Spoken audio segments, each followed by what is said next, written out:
Hey, what's up guys? Welcome back to the channel. This is the Samsung Galaxy S4, one of the most sold Galaxy phones of all time, with some 40 million units sold in the first 6 months and over 80 million units of this phone were sold. So what made the Galaxy S4 one of the most sold smartphone ever in the history, and how does it hold up after 8 years, or is it even still usable? Let's find out. So the Galaxy S4 was released in April 2013 and it was the successor of the Galaxy S3 and the big Galaxy Note 2, which I already posted a video about that. So if you are interested in that, go check out that on the channel, and also hit the subscribe button to make it 1000, as that is the ultimate goal for now at least. So the Galaxy S4 was kind of a middle-sized phone between the bigger Note and smaller but sleek and stylish S series phones, and it was already 5 inches in terms of the screen size, which made it to put in the big size phones category, and combined with very sleek, beautifully rounded shape and extra clean design made it very famous in the market in that days. I mean, it was the time when phones were very small, especially the screens were not big enough and also not very colorful and bright, and meanwhile the S4 came with an extraordinary screen which was big with 1080 resolution and 441 ppi, which is I think the 2021 standard now. So very amazing and colorful, maybe somehow overly saturated, and the design of the screen and the phone from the front and back was very nice refinement of both the Galaxy Note 2 and the Galaxy S3, which was kind of a great example of perfection from Samsung specifically for that era. And the phone just became the biggest option in the market and it occupied the market in a short period of time. But that was 2013, and now after 8.5 years you may see it as an old looking pretty common phone with typical big bezels and home button, also the old-fashioned Samsung logo on the top. But after all, I still like this phone a lot, and if this phone was supported for long, it would be just great experience along with great hardware. So speaking of the design and screen, which were probably the biggest selling factors of this phone, despite the fact that it is completely made of plastic, it is I think not that much cheap looking phone, and in my opinion it looks compact and sleek, very comfortable to hold, and it is a good size phone although it has some bezels. So it is plastic and the sideband all around looks like brushed steel or some metal, but it is also plastic and it looks very nice. The back cover is removable with removable 2600 mAh battery option, and on the back you have a small speaker, and the camera, the flashlight all looks so clean and minimal, which is why I like this compact design. On the top it has headphone jack, infrared sensor and noise cancellation mic, and on the bottom it has micro USB port with mic.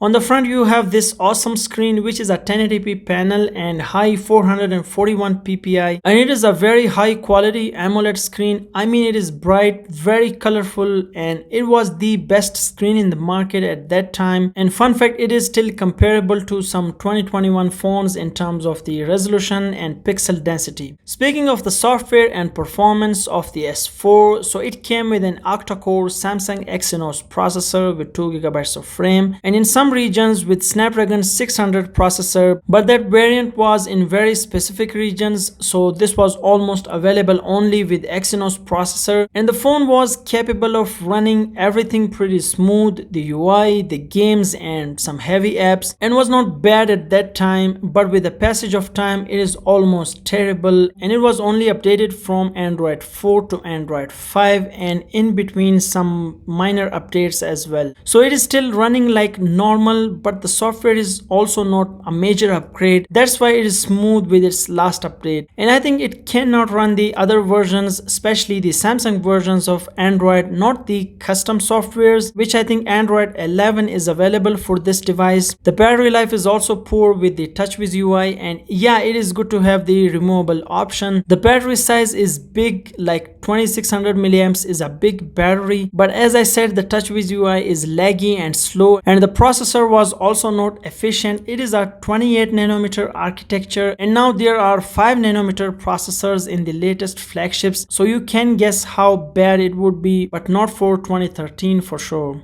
So at that time it was a fun experience, and I think many people just didn't have any issue about the software, performance and battery life. It was a fast phone and the UI was colorful, which some people just loved it. But for a long time this phone got retired much earlier than the iPhones of that time. After that, one of the main selling points of this phone was the camera, and this was clearly the best available smartphone camera in 2013. It was high resolution 13 megapixels f2.2. The pictures were very sharp at that time. Dynamic range is nice and video was also very nice. And yeah, don't judge it by today's standards. Believe me, it was a very nice camera and it can easily beat any smartphone camera from 2013 or 12 in every aspect. So those who have had a Galaxy S4, they can say about it. The low light performance is very bad. The photos only come great when taken in bright outdoor sunlight, but in low light or sometimes during indoor situations, the photos come very noisy, which was kind of a normal behavior expected from smartphone cameras at that time. The video is also not that much great, but for a 2013 camera, it is normal, like 1080p was the standard at that time, and it does a pretty decent job with 1080p video, although it is much shaky when recording in a common handheld way, and also there is no OIS in the camera. The selfie camera is 2 megapixels, so you can imagine how good it will be. So there it is, the famous Galaxy S4 from 2013, and it is very interesting and refreshing for me to look at this device in 2021, and you can see and feel the evolutionary changes in the overall features, designs, speed, cameras and battery life and much more. The smartphones now are very different and very capable, but also very expensive as well. So Samsung tried many new features in this device to probably make you think that this device is more innovative or modern, and they are quite in large number, like smart scroll, smart rotation, air gestures, palm motion, smart stay, smart pause, voice control, hover preview and some gimmicky things with the camera also. And it also has the temperature sensor and humidity sensor and a lot more things, which I think explaining all these is now pointless, but it all were kind of a trick to catch the user attention, and most of them were either completely useless or inconsistent, not properly working. But yeah, it's good to have many new advanced features in a phone in 2013, and something is better than nothing. So the Galaxy S4 was a very great smartphone of its time, and it has so much in terms of features and specs or maybe gimmicks, but overall it was a nice practical phone except the software nightmare. And let me know in the comments below if you have used a Galaxy S4, and let me know about your memories with the Galaxy S4. Also be sure to subscribe to the channel to hit the 1000 mark, and I will see you in the next one.